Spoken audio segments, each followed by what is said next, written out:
Of course, so this will be fun. We had a Masterbilt display freezer. They have a little remote sensor thing. They monitor it because they said that it was intermittently losing temp and then in cakes and then melting cakes and melting product. But it's currently -3, right? So it's like, well, what am I supposed to do? But looking, nope, I see clear fins. I see clear coil behind it.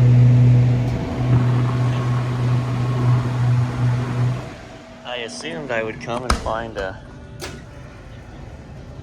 Right, so it just activated at 0. I heard it. I heard the solenoid open. That's this unit. We replaced the semi-hermetic compressor a year ago. Yep, she's rolling. Oh, error 2. That's fun. So she just runs all the time. That's a probe. But this is not what they called me about. This is the one they want me to go through. Came on at 0. She's pulled back down to -4. I imagine at -5 or -6 she's going to drop out. There's an in-house guy here who's pretty capable. These controllers can be tricky as far as they're not just generically programmed all the time. You got to make sure the parameters are right. He changed this controller not long ago. Yeah, so she just shut down. So the fans are on, but so the programming is right from a cooling perspective. The refrigeration system is right, obviously, to pull down from 0 to -5 in 4 minutes, 5 minutes. So this is going to be hard. This is going to be a hard one to do. Let's see. No, even the back of the coil is. Okay, hang on. Here we go. Little something. Little something. Okay, hang on. So I wanted to watch that kind of mechanical first, right? Now let's look. There we go. Very specific spot that's frozen. So there used to be a switch, a toggle switch right here, which actually turns off the condensing unit so that I can actually kill the condensing unit right here, right now, open these doors, leave the doors open, and we can run a defrost. So I can get back there and pull the plug, but that loses my fans. I could change the setting of this. Let's see if it'll let me, how high it'll let me go. Nice. Okay. So we're gonna set this baby to 70. Bang. Now. Okay. Because what I want is I want fans, but I don't want condensing units. So I'm gonna open these up. Right? I'm not gonna bring the water hose in here and make a mess. Okay, so like I said, we're gonna run, the fans are gonna drop out when the coil becomes a certain temperature. It's not about the doors. I'd have to go into the parameters and change that. Because, so the fans aren't gonna run once the coil is above freezing. I feel like I'm touching a probe right there. Yeah, it's a cable. Okay, stand by. The other simplest way to do this is just gonna be to go to the roof and kill the condensing unit.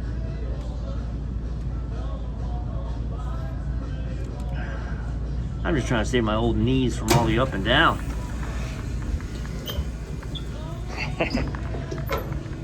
Oh. No. It's not gonna make a difference. Duh. Thanks for yelling at me. I know you did. It's not gonna make a difference because either way my coil's not gonna be. My coil is above freezing. That's all she wrote. Now I could pull this and pull the temperature sensing probe, stick it in a cup of ice water. It's an awful lot of work. So this is the weirdness. You've got your TXV over here, which isn't frozen, everything's fine. But then on this side, you're all iced up on this side of the coil and over.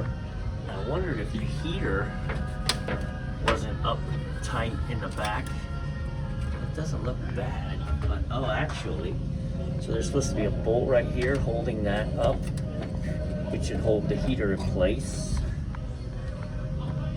So over here. So it could be that the heater's hanging low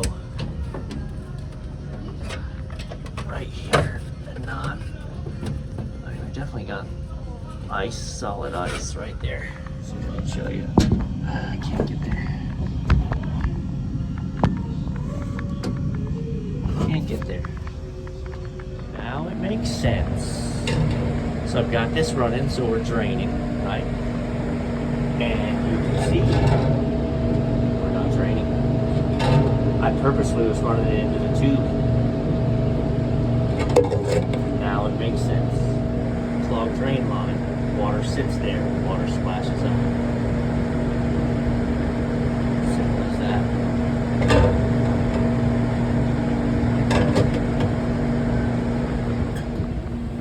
So they've been using this unit. There's a always energized pan under here. No, but you got water dripping out though. So why was it backed up? All right, let's hit it again. Okay.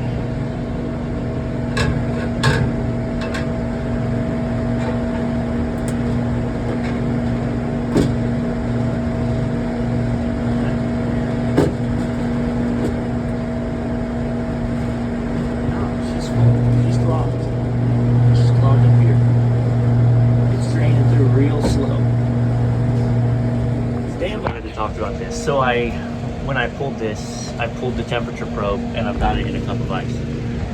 So now my fans will stay online while we're melting all this ice. Because it's going to take a hot minute even with the fans. So I'm going to put this in here.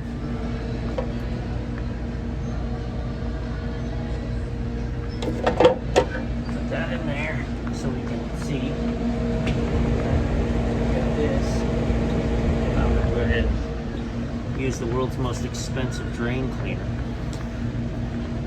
These little Ambro nitrogen kits are great, but also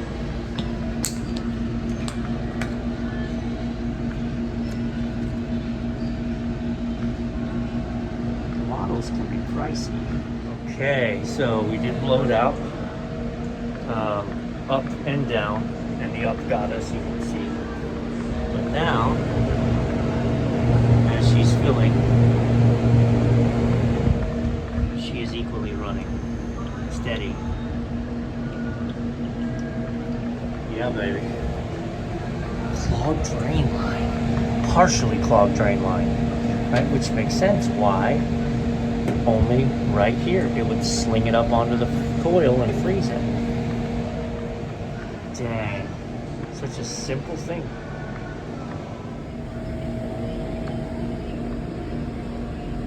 Came out of the drain pipe.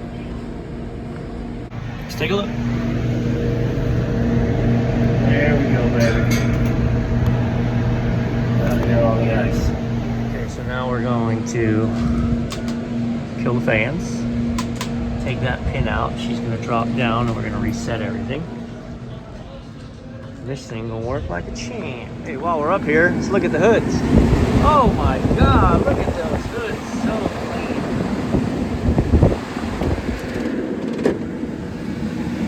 So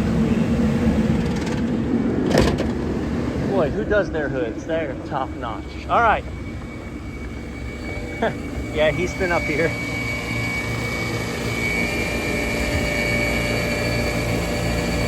There's our semi-hermetic kicking away. Here's our unit we're talking about currently. Clear sight glass. Suction line is not very cold, but remember, that cooler, I purposely drove up to 60 degrees. Look at that, that was gonna rub out.